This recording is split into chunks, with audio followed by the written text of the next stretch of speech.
उत्सव उत्तर ओडिशा पक्षरु अनुष्ठित हैला सांबादिक सम्मेलनी। चलित मास 31 तारिख ठारू फेब्रुआरी 4 तारिख पर्यंत स्थानीय आईटीआई पड़िया ठारे उत्सव उत्तर ओडिशा पक्षरु एक महोत्सव आयोजन करा जिवो। ए संपर्क में उत्सव उत्तर ओडिशार सभापति संग्राम दास एक सांबादिक सम्मेलन रे सूचना दैछंती। बालेश्वर, मयूरभंज, भद्रक और केन्दुझर जिलार ऐतिह्य, कला, संस्कृति, पारंपरिक खाद्य, भाषा, साहित्य, वस्त्र, लोककला, संस्कृतिर एक नियारा झलक को प्रदर्शन करा लगी श्री दास सूचना दैछंती। 5 दिन व्यापी आयोजित यह महोत्सव में 4टी जिल्लारू विभिन्न क्षेत्र में राज्य, राष्ट्रीय एवं अंतर्जातीय स्तर में उत्तर ओडिशा को गौरवान्वित करुथुबा सुनामधन्य व्यक्तिविशेष को संबर्धित कराजिबार कार्यक्रम रही। प्रथम थर लगी 4टी जिला को नहीं एभली एक नियारा प्रयास को संगठनर चेयरमैन डाक्टर अमिताभ गिरी स्वागत करथिबा बेले समाजसेवी श्रीनिवास प्रधान यह महोत्सव केवल मौज मजलिस नुहे बरं यह 4टी जिलार संस्कृति, कला, मनीषी मानक संपर्क में आलोचना करा जिवो। साधारण संपादक सत्यरंजन दास अतिथि परिचय और महोत्सवर महान उद्देश्य संपर्क में सूचना देते। केन्दुझर प्रतिनिधि डॉक्टर संजीव कुमार होता, मयूरभंज प्रतिनिधि जोगेश अग्रवाल, भद्रक प्रतिनिधि कैलाश चंद्र महापात्र, मीडिया कोऑर्डिनेटर रंजन कुमार बाग, धीरेन कुमार नायक प्रमुख यह नूतन चिंताधारा को साकार करने लगी संजीव गिरी, पूर्वतन विधायक स्वरूप कुमार दास समेत बहु सदस्यों सक्रिय सहयोग रही प्रति कृतज्ञता प्रकाश करथिले। 5 दिनर महोत्सव को 4 जिलार महामनीषी मानक नाम मंच को नामित कराजिबो बोली डाक्टर गिरी सूचना देथिले। एथिसह बॉलीवुड हॉलीवुड कंठशिल्पी माने दर्शकों मनोरंजन करिवे। या सहित संध्यारे 4टी जिलार नृत्यशिल्पी, कंठशिल्पी, चढ़ेया नाच, मोगल तामसा, सांताल नृत्य आदि मंचस्थ करा जिवो। परिशेष में मीडिया कोऑर्डिनेटर विकास दास धन्यवाद देथिले। महोत्सव आरंभ 31 जनवरी पाखु 4 फेब्रुआरी पर्यंत हम आईटीआई पड़िया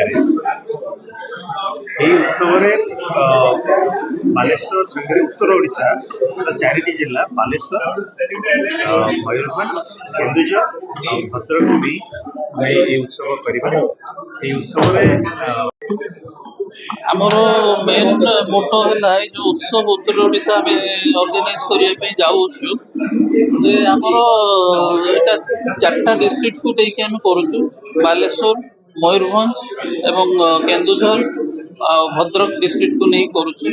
आमर मुख्य उद्देश्य है जो आमर पूर्वपुरुष माने थिले तांकर स्मृति आम एटा करुचु। आमर जो यंग जनरेशन तांको ऊपर किसी ज्ञान पातु तांकर कौन अवदान थिला सेटा जानिबा पे आम ये उत्सव को पालन करुचु।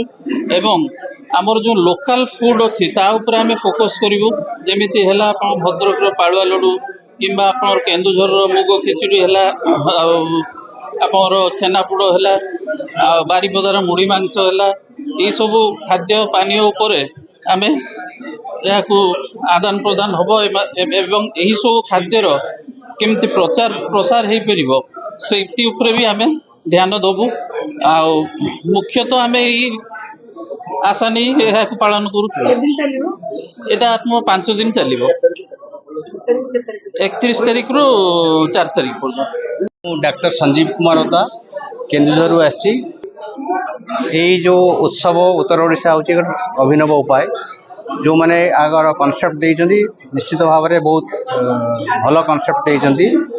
जो एटा गोटे कहवा गले एक्सचेंज प्रोग्राम कह जोटा प्रति जिलार कला ठू आरंभ करी साहित्य ठू आरंभ करी समस्त को केमती एक्सचेंज प्रोग्राम करा जिवो खाद्य ठू आरंभ करी जो 4 दिन धरी व्यापी चलिवो से आमर बहुत भल भल प्रतिभा माने आसीबे समस्त जिल्लारू समस्त को ये सम्मानित करा जिवो।